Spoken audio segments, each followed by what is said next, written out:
Miss Leavitt, at just 27 years old, do you really think you have the experience required to shoulder the responsibilities of press secretary? The question rang out, cutting into the moment like a blade. The room grew quieter, dusting away the faint hum of whispers and the scribbling of pens.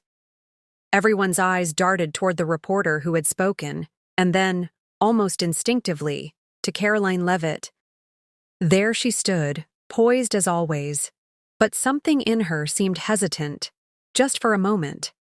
The confidence she had radiated during her speech moments ago seemed to flicker slightly, like a candle in the wind. The reporter wasn't done. This position requires more than just youth and a pleasant smile, wouldn't you agree? Some might even say the focus seems less on policy, and more on appearances. Gasps whispered through the crowd, followed by a stunned silence. The audacity. It wasn't even a question at this point. It was clearly an attack on her age, her competence, and, by the sound of it, her credibility. Karoline didn't flinch outwardly, but behind that composed demeanor, you could sense the icy sting of the words hitting their mark. Karoline opened her mouth slightly, lips forming a response, but just as she began to speak, movement caught her eye. She turned her head. It was him, the Vice President, JD Vance. Without pause, JD stepped forward, walking toward the podium, his shoulders broad, his expression unreadable. This was unexpected. Karoline's turn was meant to close just before he began his briefing. Yet he clearly wasn't about to wait. His approach was deliberate, calm, yet injected with an energy that was impossible to miss. All eyes shifted to him now, waiting for what was certain to be a moment. The vice president wasn't known for holding back, and this situation didn't look as if it were going to be any different. Before he even reached the microphone, his voice, low and commanding, pierced the silence. "Excuse me," he said, effortlessly silencing the lingering whispers. "I'd like to address that last comment before we go any further." JD's words landed heavy, attention magnetized to him as he now stood tall behind the podium, scanning the crowd with eyes that were simultaneously stern and calm. "Karoline," JD began, his tone lighter now as he shifted toward her briefly. "Thank you. That was a remarkable speech. Clear, concise, and exactly what this room and this country needed to hear." He then turned his body back to the reporter, his gaze sharpening. "Now, as for you..." The vice president's voice was steady, but there was a palpable edge laced beneath each syllable. "Here's what I find fascinating about your statement," JD said, his hands resting lightly on the podium. "You framed it as a question, but it wasn't a question, was it? It was an insult. A thinly veiled condescending belittlement clothed in faux professionalism. And you know it." The reporter opened his mouth slightly as though to respond, but no words came out. JD continued without missing a beat.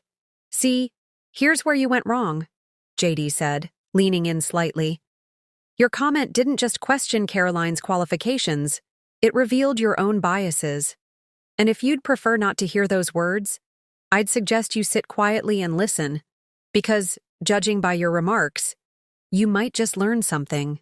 The room was utterly silent, save for the faint hum of cameras rolling. If anyone expected JD to back down, they had miscalculated. Badly. "Karoline Leavitt," JD continued, his voice rising slightly, "may only be 27 years old, but she's sitting in this role for the same reason anyone should hold any position of responsibility, because she earned it. Through intelligence, through hard work, and through results. And if those three qualities feel unfamiliar to you, then perhaps we've just learned why you were the one asking that question, and she's the one standing here." From the back of the room, there was a faint chuckle, hushed immediately by the palpable tension still hanging thick in the air. JD took a step back, adjusted the mic slightly, and surveyed the stunned crowd before refocusing his attention.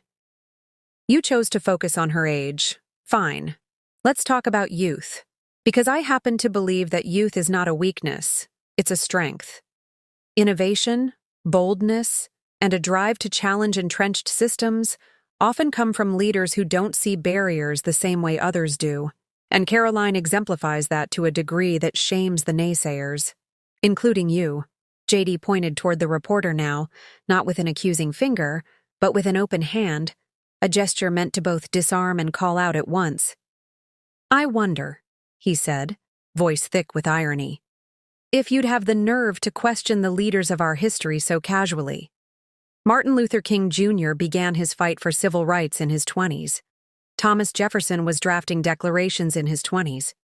The notion that youth inherently equals inexperience is, frankly, one of the laziest intellectual shortcuts I've seen. Karoline tilted her head slightly as she listened, the corners of her mouth tugging upward, her confidence seemingly restored, or rather amplified. And while we're at it, JD said, a faint hint of exasperation in his voice now, I'd like to address your other remark, the one barely worth dignifying about her focus on appearances. Would you care to clarify exactly what you meant? Shall we analyze the substance of her accomplishments, debate her policy proposals, or review her eloquence on stage today? Or did you figure criticism of aesthetics would suffice because, frankly, she has none of the weaknesses you'd hope to exploit? The reporter, face flushed with embarrassment, shifted uncomfortably in his chair, sweat beginning to bead at his temples. But JD's focus was unwavering. Here's the reality, no matter how much you, and perhaps others, might dislike it, JD said. Karoline Leavitt is more than qualified to handle her role. But beyond that, she represents something far more significant. She represents the next generation of leadership in this country. A generation that isn't bogged down by outdated thinking. A generation with the strength to endure questions like yours and still rise above them. There was no avoiding the mood in the room now. It had shifted completely. The skepticism lingering in some corners evaporated, replaced by admiration, respect, and more than a bit of awe. JD paused. He exhaled softly, allowing the weight of his words to settle in, before adding, in a voice now both calm and resolute, You owe her, and, frankly, everyone in this room who takes their work seriously, an apology for your insult. And whether you realize it yet or not, you owe her your respect. Karoline turned slightly, eyes fixed on the vice president, her smile now unmistakable. Whether it was gratitude, pride, or something else entirely, it was clear that JD's words had hit their mark, not just among the reporters present, but within her as well.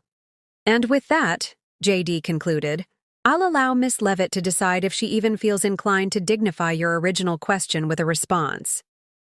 He stepped back, hands clasped in front of him, and looked toward Karoline with a small nod. Encouraging, steady, confident. A man who had just taken command of a narrative and left no room for doubt. Karoline stepped forward, her voice ringing out clear and strong. Thank you, Mr. Vice President, she said, addressing him but locking eyes with the reporter who had started it all. I don't feel the need to justify myself to someone whose intentions seem dishonest at best. My work speaks for itself, and it will continue to do so. The room erupted, not just in applause but in energy. Karoline's confidence shot through the tension in the crowd, her voice carrying with it a renewed vigor that left no room for cynicism. As for the rest of you, she added, turning to address the rest of the assembled press, I hope today made one thing clear. Leadership doesn't belong to a specific age, gender, or stereotype. It belongs to those willing to work for it, and I've only just begun.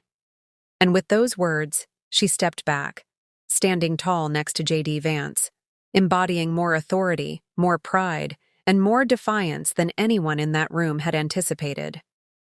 The visual of them standing there together lingered, imprinting itself in the minds of everyone present. Leadership, strength, partnership, a powerful moment that would undoubtedly echo far beyond the press room walls.